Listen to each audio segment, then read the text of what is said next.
بالله من الشیطان الرجیم. بسم الله الرحمن الرحیم.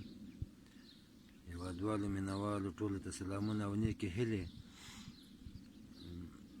لکه څرنګه چې یوه اونۍ یعنې یوه هفته مخکې ما یو لایف چلولی ده د طالبانو په ضد باندې.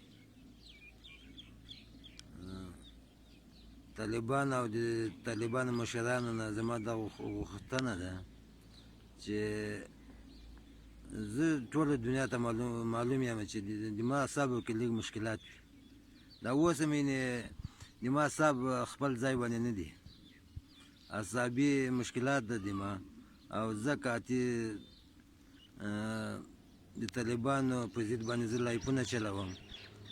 طالبان او د طالبانو مشرانو نه زما دا غوښتنه ده چې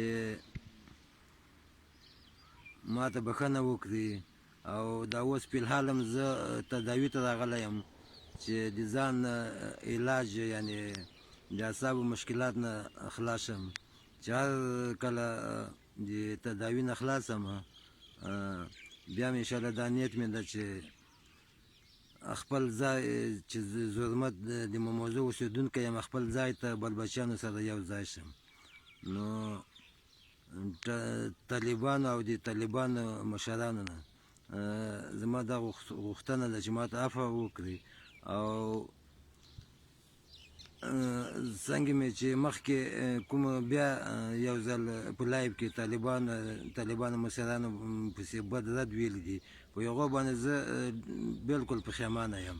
خو بس مشکلات دا دي چې اعصابي مشکلات مې دي، اعصابو نه صحیح نه یم. نو د طالبانو او د طالبانو مشرانو نه زما دا غوښتنه ده چې ما ته عفو وکړي. والسلام.